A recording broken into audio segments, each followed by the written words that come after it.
현장에서 음행한 여인이 현장을 급습해서 잡았습니다.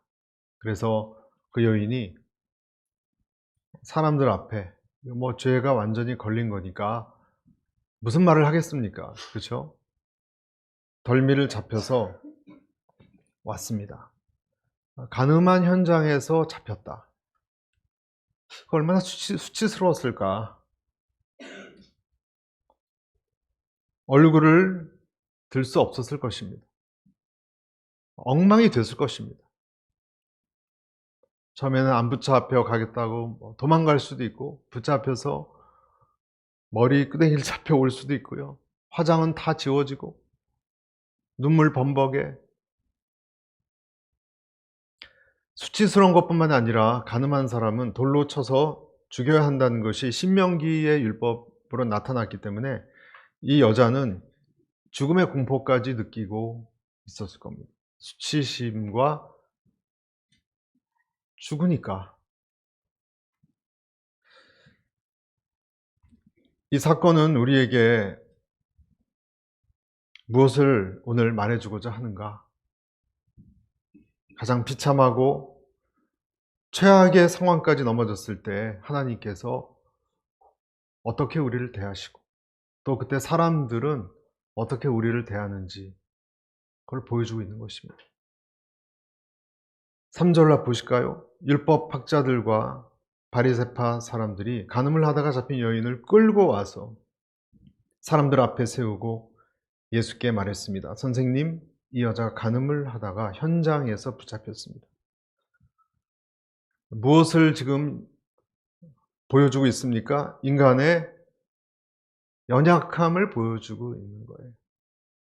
인간의 처절함을 보여주고 있는 거예요. 이 죄의 대가라는 것이 이렇게 무섭지 않습니까?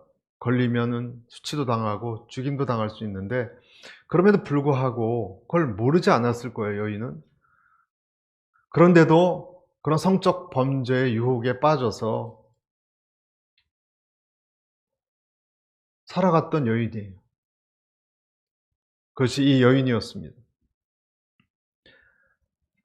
뭔가를 어떤 시기건 채우지 않으면 견딜 수 없는 존재. 그 여인이에요. 여인만 그럴까요? 여러분, 저와 여러분은 우리 스스로를 너무 이상화시키지 말아야 돼요. 우리는 그렇게 이상적인 존재가 아닙니다. 다른 사람은 중독이 돼도 나는 중독이 안 된다고요?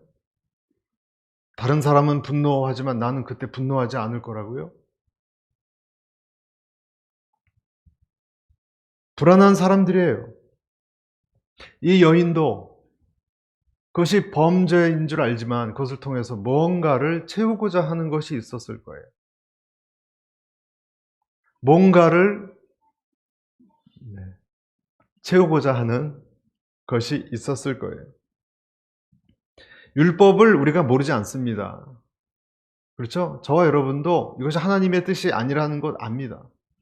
그러나 그것을 하게 되는 것은 그것을 통해서 뭔가를 얻고자 채우고자 하는 것이 너무 강해서 그런 것입니다. 맞죠, 여러분? 그러니까 우리는 내 자신을 내 이성의 통제를 따르는 사람으로 이상화시키지 말아야 돼요. 우리도 우리를 어떻게 할 수 없어요.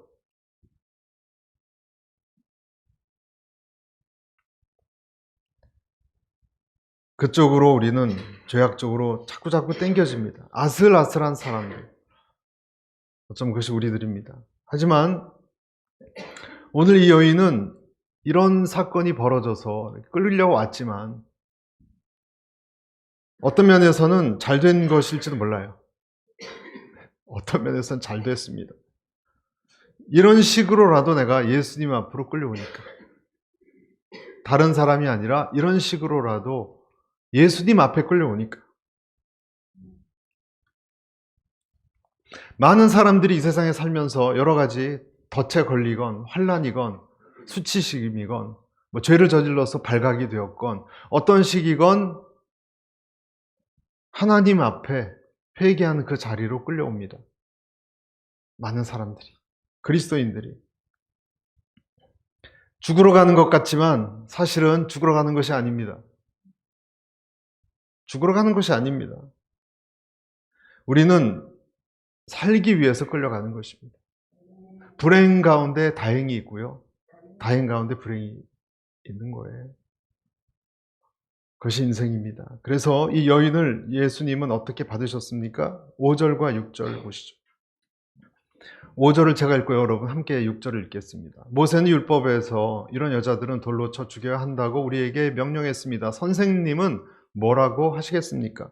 6절 시작. 그들이 이런 질문을 한 것은 예수를 시험해 고소할 구실을 찾으려는 속셈이었습니다. 그러나 예수께서는 몸을 구부린 채 앉아서 손가락으로 바닥에 무엇인가를 쓰기 시작했습니다.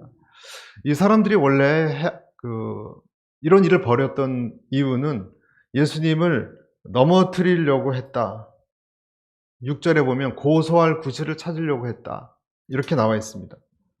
왜냐하면 여자를 돌로 쳐서 율법대로 하라 그러면 뭐가 문제가 생기냐면요. 로마 치하거든요. 로마 치하에서는 사적으로 함부로 사람이 죽일 수 없어요.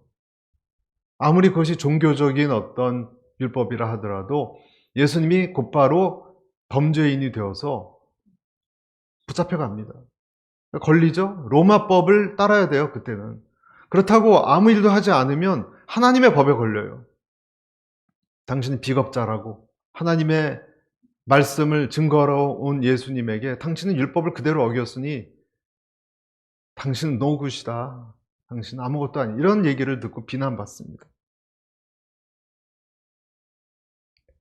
고소할 구실을 찾고자 아주 머리를 잘 썼어요. 빠져나갈 수 없어요.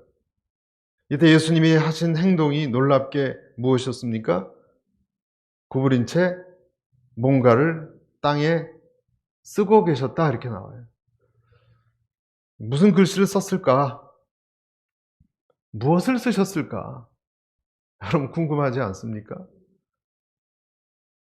잘 몰라요. 성경은 그것을 얘기해 주고 있지 않습니다. 하지만 힌트를 얻을 수 있는 것이 예레미야서 17장 13절에 보면 이런 말씀이 있어요. 무릇 여호와를 떠난 자는 흙의 기록이 된다. 여호와를 떠난 자는 흙의 기록이 된다. 이런 말씀이 있거든요. 예수님이 지금 흙에다 뭘 쓰고 계셨으니까 아마도 하나님을 떠난 서기관들, 율법학자들, 바리새인들을 이름을 쓰고 계셨을지도 몰라요. 그렇게 보는 학자들도 있습니다. 그러니까 즉 그 교만한 자들이 죄를 드러내는 이름을 쓰고 계셨을지 모른다. 글의 내용이 무엇인지 그렇지만 여러분 그것은 그렇게 중요하지 않은 것 같아요. 정말 중요했다면 성경에 나왔겠죠. 그 내용이 정말 뭐가 중요했다면 성경이 그것을 밝혔겠죠. 중요한 것은 무엇입니까? 중요한 것은 그들의 이 집요한 추궁에 예수님이 아무 대꾸하지 않으셨다는 거예요. 그게 중요한 거예요. 뭘 썼다는 중요한 것이 아니라 이들이 몰아붙이고 있는 이 궁지를 빠뜨리려고 하는 이 와중에 예수님이 아무 대꾸를 하지 않으셨다는 것이 중요한 거예요. 이것은 또 무슨 말이냐면 이 여자에 대해서 즉각적으로 정죄하고 처벌하지 않으셨다. 이게 중요한 거예요. 예수님의 침묵입니다. 여러분, 예수님은 마땅히 정죄받아야 명백한 거 아닙니까? 마땅히 정죄받아 마땅한 사람 앞에서 마귀들의 참소, 사람들의 참소, 공격, 그 앞에서 주님은 그 공격하는 사람들의 편이 되어주지 않고 침묵하셨어요. 여러분 한참 침묵하셨어요. 그러니까 그들이 계속 질문했다 그랬어요. 성경에 보면.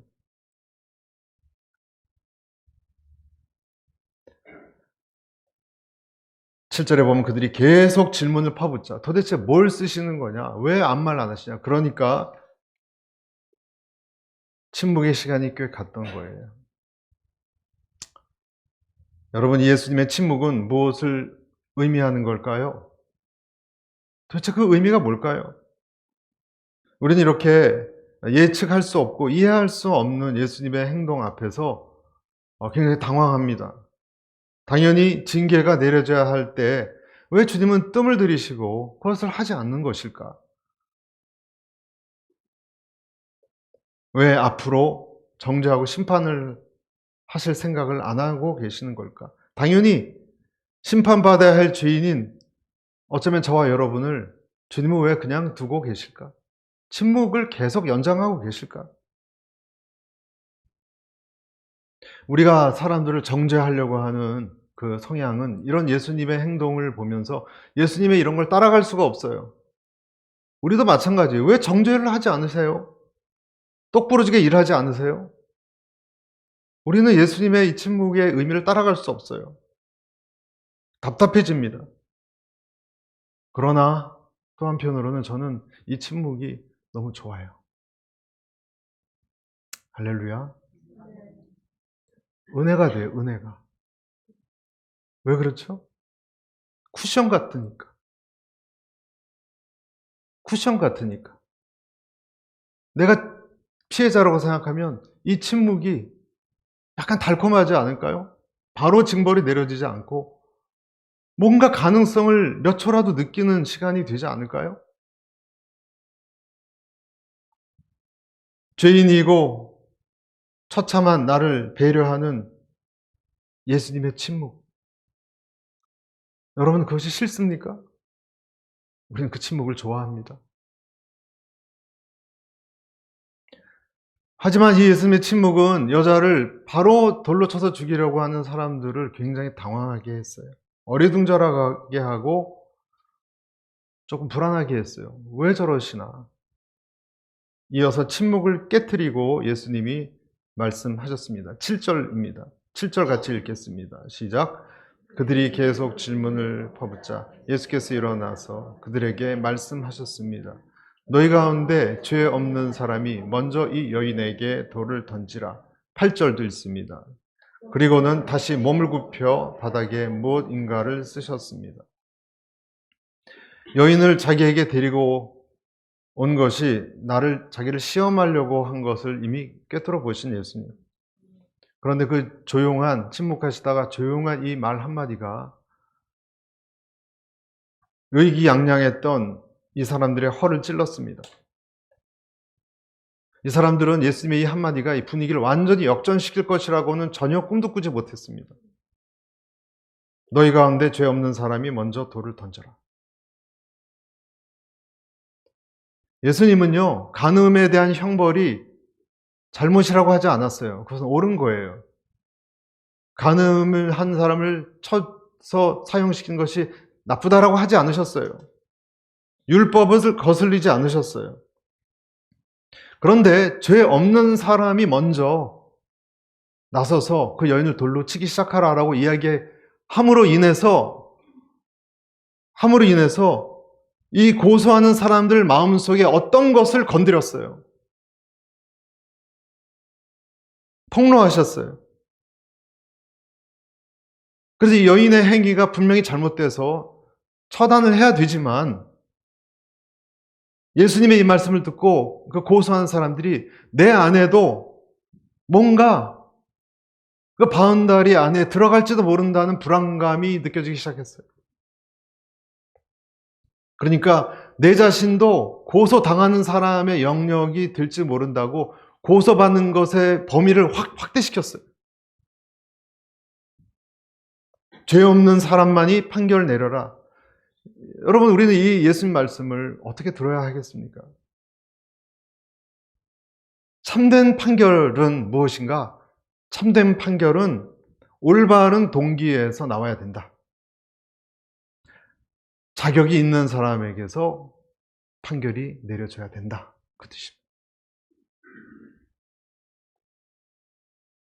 고소자들이 그래서 즉시 나를 살피게 하시고 내가 지금 여인을 내리치려고 하는 것이 정말 어떤 동기냐? 율법보다도 내 권력, 내 욕심, 내 교만, 이것을 순간 보게 하신 거예요. 그러면서 자기를 하나님 앞에서 나를 잠깐 다시 보게 한 거예요. 그랬더니 나는 심판관이 아니라 뭐예요? 나 역시 죄인이구나 하는 생각을 순간 갖게 한 거예요. 재판관이 아니고 나 역시 하나님 심판 앞에 서 있는 죄인일 수 있겠다. 그래서 구절을 보시면 이 말씀을 들은 사람들은 제일 나이 든 사람부터, 왜 제일 나이 든 사람부터 갔을까요? 제일 많이 경험이 많으니까. 하나 둘씩 슬그머니 사라지기 시작했습니다. 결국 예수와 거기 홀로 서 있던 여인만 남게 됐습니다. 뭔가가 불길하게 느낀 사람들이 아무 소리 없이 찔렸다는 겁니다. 빠져나갔습니다. 여러분, 이것은 수초밖에 안 되는 시간일 거예요. 모르겠어요. 1분이 됐을까? 1분도 안 됐을 것 같아요.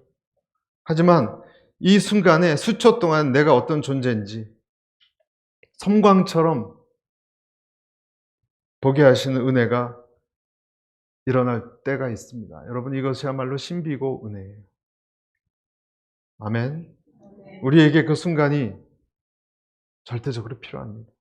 왜냐하면 그 순간이 없으면 우리는 내 자신을 절대 깨닫지 못하기 때문에 그렇습니다. 내 자신을 알지 못합니다.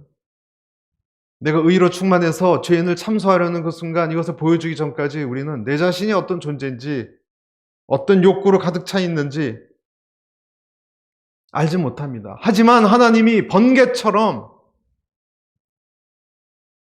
불빛처럼 나를 비춰줄 때가 있는데, 그때 하나님이 나를 보여주시고 나를 살리려고 하시는 하나님의 임재예요.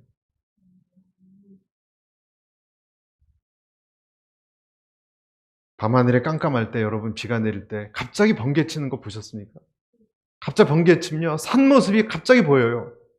구름의 모습이 갑자기 보여요.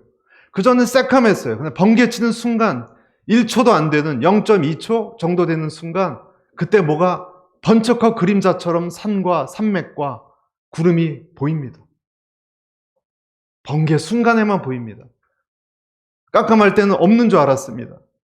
번개가 치니까 산이 있었다는 걸 알아요. 여러분, 그거하고 똑같은 거예요. 영적으로 하나님이 내 심령에 뭔가를 불현듯 보여줄 때 그것을 봐야 됩니다. 그때 우리는 악소리를 내면서 꼬꾸라지든지 두려움에 빠지든지 기가 막혀 하든지 둘 중에 하나일 것입니다.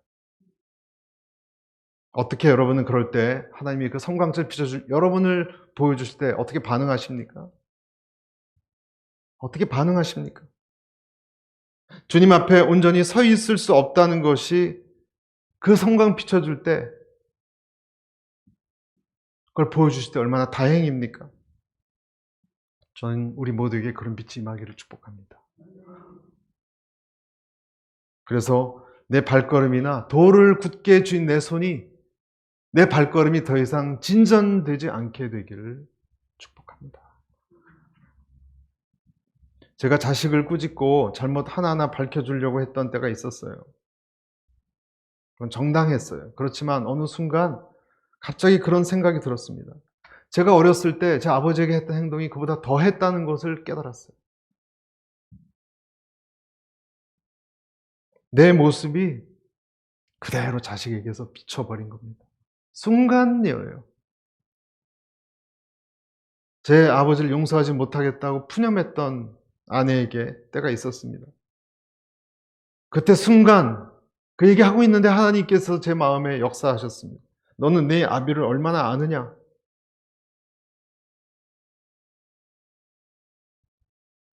나는 아브라함의 하나님, 이삭의 하나님, 야곱의 하나님이다. 한 사람의 인생이 태어나서 자랄 때까지 360도로 철저히 관찰하신 하나님, 이끌어오신 분이 하나님인데 그 1000분의 1, 10,000분의 1도 파악하지 못한 네가 어찌 평가하느냐?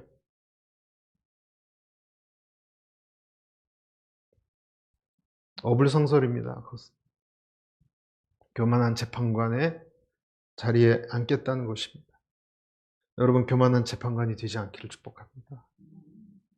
어느 도심 한복판에서 티네이저들 4명이 운전하다가 모두 사망하는 일이 일어났습니다. 실제 사건입니다. 그 중에 아버지가 가장 사랑하는 딸이 있었어요. 죽은 애 4명 중에. 이 소식을 듣고 달려온 아버지는 영안실에서 딸의 시신을 확인을 했지만 도저히 딸이 죽었다고 믿어지지가 않았습니다. 집에 돌아오면서 내 딸에게 술을 판 놈을 내가 죽여 없애고 말겠다.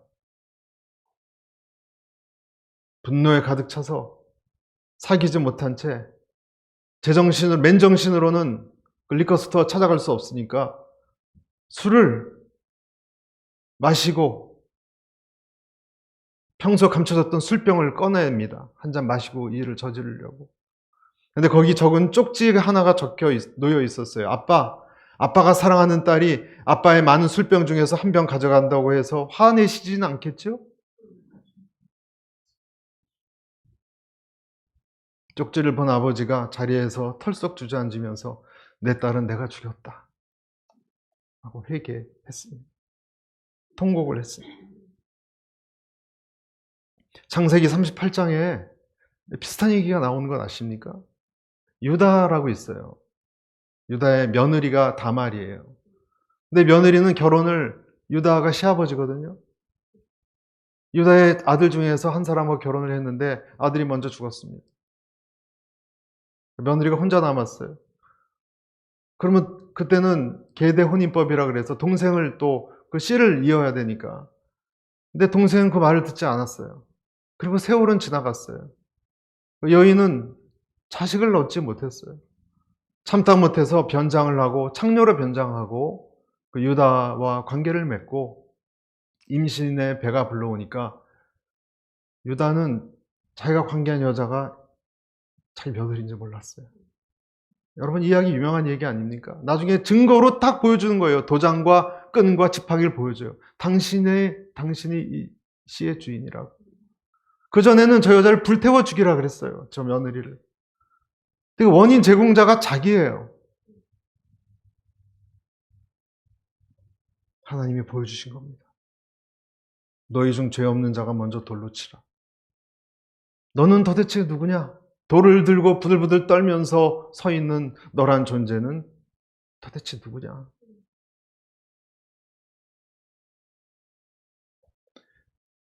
순전한 기독교란 책에 이런 내용이 있습니다. 그리스도인들이 성적인 죄를 최고 악으로 여긴다면 그것은 착각입니다. 육체의 죄는 악하지만 다른 죄에 비하면 그 성적인 죄는 제일 미미하다고 말할 수 있습니다. 자기 잘못을 다른 사람에게 책임 전가하는 거, 험담하는 거, 권력이나 증오를 즐기는 거야말로 실은 더 악한 죄입니다. 교회에 꼬박꼬박 출석하는 냉정하고 독선적인 도덕가가 거리의 매춘부보다 더 지옥에 가깝다는 것을 그들은 모릅니다. 여러분, 교만한 사람들은 어떤 특징이 있냐면요, 다른 사람들의 인격을 업신여기는 특징이 있어요. 여러분 잘 아시죠? 우리도. 그래서 여인을 오늘 보면 물건 취급해서 함부로 다뤘어요. 여러분, 공개적으로 그렇게 현장에 덮쳐서 데려온 법이 아니거든요. 그 여인의 인격이 뭐가 됩니까? 어떻게 살아갑니까, 이제? 또 남자는 어디 갔습니까? 왜 여인만 억울해야 됩니까? 율법에 의하면 남자도 같이 처벌받아야 돼요. 여인만 데리고 왔잖아요. 이게 다 셋업이에요, 이것이. 처음부터 꾸민 거예요. 하지만 예수님께서는 우리 죄를 들출지언정 그 죄인을 함부로 다루지 않으세요. 그래서 이 여인을 바로 얼굴을 보지 않고 얼굴을 피하신 거예요. 얼굴을 피하신 거예요. 땅을 내려다보고 글씨를 쓰신 거예요. 10절 보시죠. 예수께서 일어나 여인에게 물으셨습니다. 여인아, 그들은 어디 있느냐? 너를 정죄한 사람이 한 사람도 없느냐? 11절 같이 읽겠습니다. 시작. 여인이 대답했습니다. 선생님, 없습니다. 예수께서 말씀하셨습니다. 나도 너를 정죄하지 않겠다. 이제부터 다시는 죄를 짓지 마라. 다 어디 갔느냐? 예상하지 않았던 이야기를 듣고 여자가 뭐라고 답했습니까? 떨면서 그랬을 거예요. 잘 모르겠는데요. 다 없어졌습니다. 여러분, 죄 사함의 원리가 이런 것입니다. 이 세상 사람들의 정죄 소리가 다 사라지는 것입니다. 마귀의 참소 소리도 사라지는 것입니다. 여러분, 맨 마지막까지 남는 참소 소리가 뭔지 아세요? 잘 안 떠나는 거? 자기예요. 자기가 자기를 용서 못해요.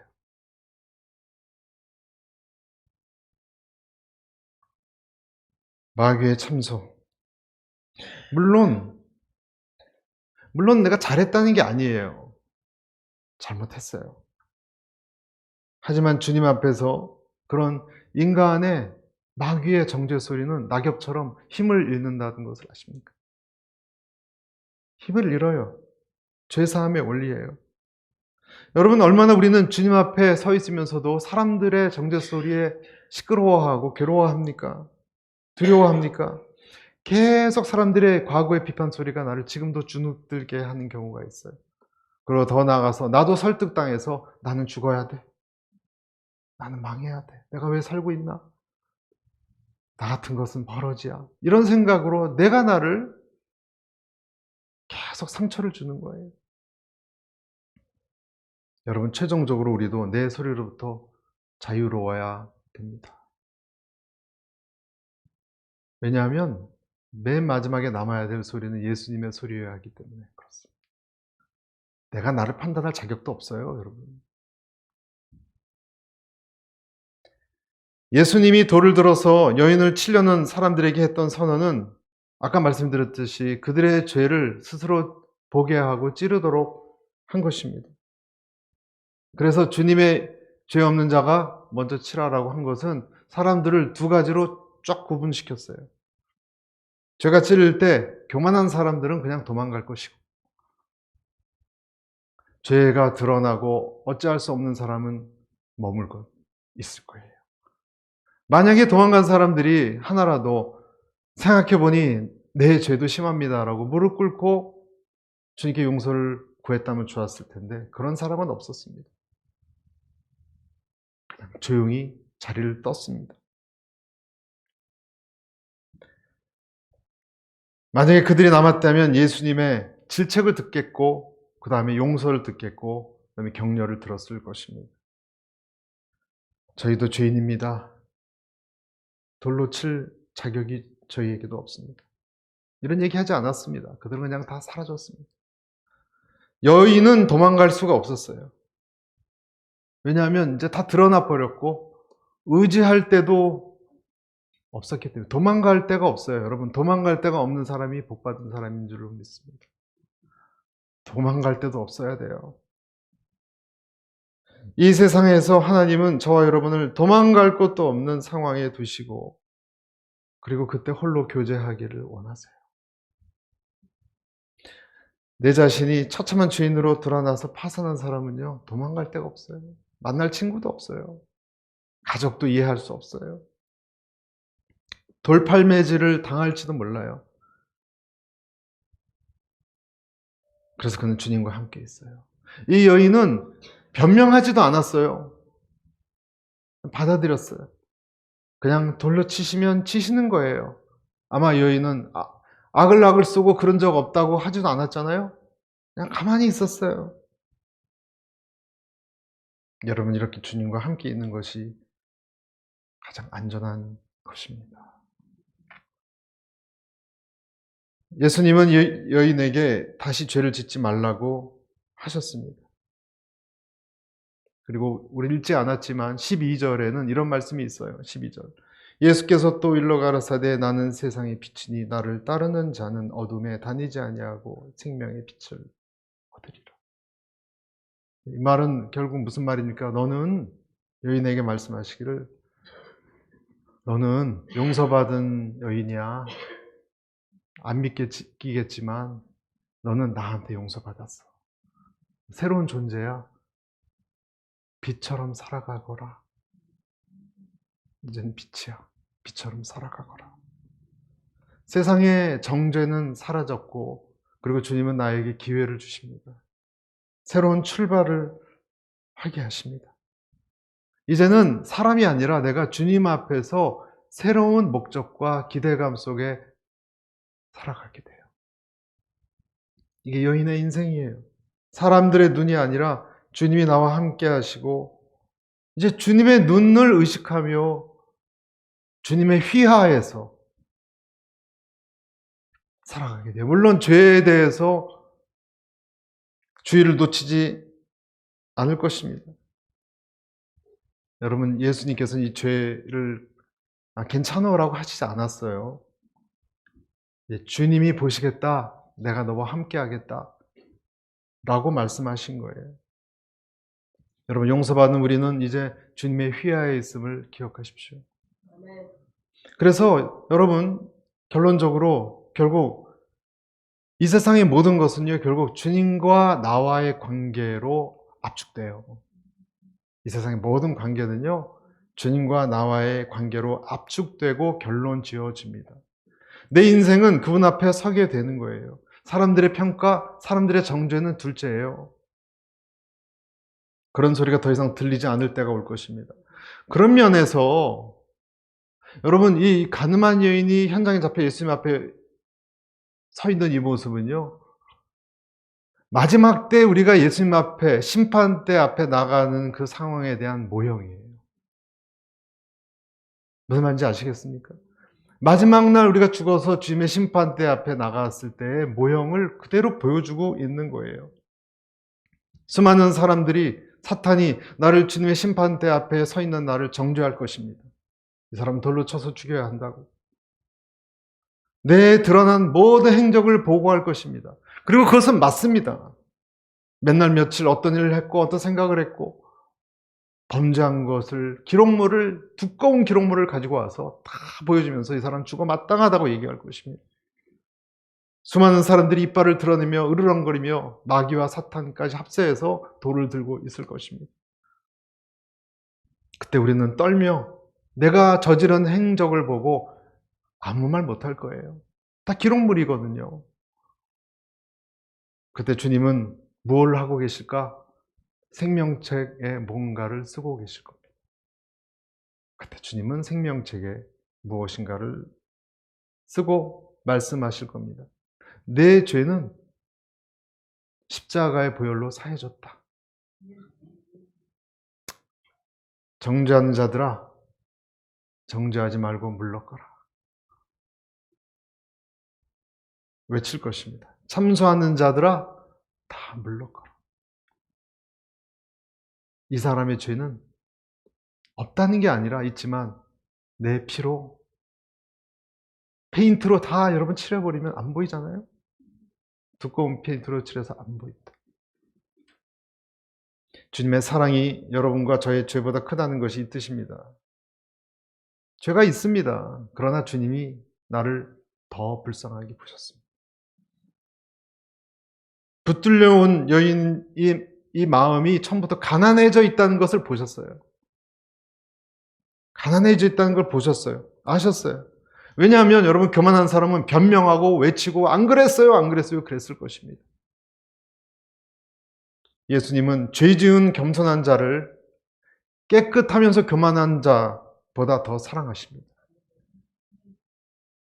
예수님의 원칙입니다. 여러분, 여러분의 삶에 들키고 혼나고 그래서 좌절된 일이 있었습니까? 그것은 과연 무엇이었습니까? 여러분, 그때 사람들의 비난과 정죄의 목소리를 얼마나 많이 들이마셨습니까? 그래서 얼마나 찔리고 상했습니까? 그러나 그것이 여러분을 주님께 조금씩 이끌었던 은혜의 시간이 되었음을 여러분 깨닫고 계십니까? 왜냐하면 그때가 아니면, 그렇게 드러나버리고 발각되지 않으면 우리는 똑같이 또 변명하고 안 그랬다 그러고 또 빠져나갈 궁리를 했을 것입니다. 그래서 여러분, 들킨 것이 축복이에요.